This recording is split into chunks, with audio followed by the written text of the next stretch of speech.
পুরো মুসলিম হচ্ছে, উম্মাহ হচ্ছে এরকম এক দেহ। ইনিশতাকা আইনু ইশতাকা কুল্লু। চোখে ব্যথা লাগলে যেমনি সারাটা দেহ ব্যথা অনুভব করে, ইনিশতাকা রাসুহু ইশতাকা কুল্লু।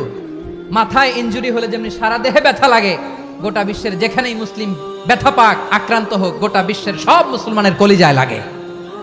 ঠিক কিনা বলেন? আচ্ছা, আপনার চোখে ব্যথা, কোথায় ব্যথা? আপনার চোখে যেহেতু ব্যথা, সারা দেহে তো খুব আরাম লাগে, তাই না? আপনার প্রচন্ড মাথা ব্যথা মাঝে মাঝে হয় না আমার ভাইয়েরা? মাথা ব্যথা হয় না আপনাদের? প্রচন্ড মাথা ব্যথা, তো সারা দেহটা তো খুব আরামে আছে না? নাকি চোখে ব্যথা লাগলে, ইনজুরি হলে সারা দেহ সেই ব্যথা অনুভব করে? মাথায় ব্যথা হলে সারা দেহ সেই ব্যথা অনুভব করে কি করে না? ঠিক অনুরূপ ভাবে কাশ্মীরে আমার মুসলিম ভাইরা আক্রান্ত হলে আমাদের হৃদয়ে রক্তক্ষরণ হয় কি হয় না? ফিলিস্তিনে আমার ভাইদের উপর যখন বম্বিং হয়, আমাদের চোখ বেয়ে দাঁড় দাঁড় করে পানি ঝরে কি ঝরে না?